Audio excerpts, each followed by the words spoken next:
Une chronique 19 Louis II. Après cela, Nachash, roi des fils d'Amon, mourut, et son fils régna à sa place. David dit, je montrerai de la bienveillance à Hanan, fils de Nachash, car son père en a montré à mon égard. Et David envoya des messagers pour le consoler au sujet de son père.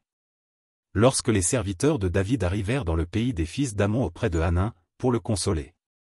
Les chefs des fils d'Amon dirent à Hanan, penses-tu que ce soit pour honorer ton père que David t'envoie des consolateurs?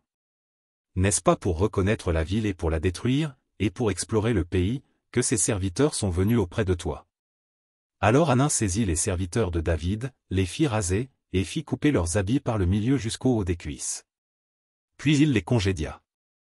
David, que l'on vint informer de ce qui était arrivé à ces hommes, envoya des gens à leur rencontre, car ils étaient dans une grande confusion, et le roi leur fit dire, restez à Jéricho jusqu'à ce que votre barbe ait repoussé, et revenez ensuite.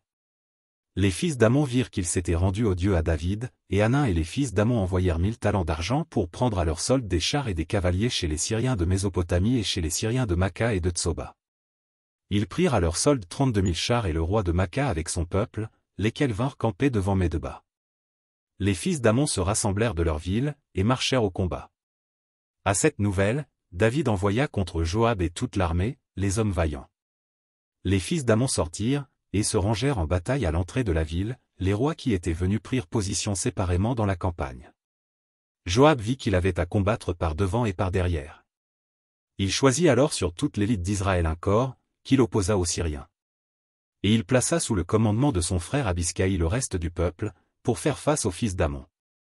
Il dit, si les Syriens sont plus forts que moi, tu viendras à mon secours, et si les fils d'Amon sont plus forts que toi, j'irai à ton secours. Sois ferme, et montrons du courage pour notre peuple et pour les villes de notre Dieu, et que l'Éternel fasse ce qui lui semblera bon. Joab, avec son peuple, s'avança pour attaquer les Syriens, et ils s'enfuirent devant lui. Et quand les fils d'Amon virent que les Syriens avaient pris la fuite, ils s'enfuirent aussi devant Abiscaï, frère de Joab, et rentrèrent dans la ville. Et Joab revint à Jérusalem. Les Syriens, voyant qu'ils avaient été battus par Israël, envoyèrent chercher les Syriens qui étaient de l'autre côté du fleuve, et Shophak, chef de l'armée d'Adarézé, était à leur tête. On l'annonça à David, qui assembla tout Israël, passa le Jourdain, marcha contre eux, et se prépara à les attaquer. David se rangea en bataille contre les Syriens. Mais les Syriens, après s'être battus avec lui, s'enfuirent devant Israël. David leur tua les troupes de 7000 chars et 40 000 hommes de pied, et il fit mourir Shophak, chef de l'armée.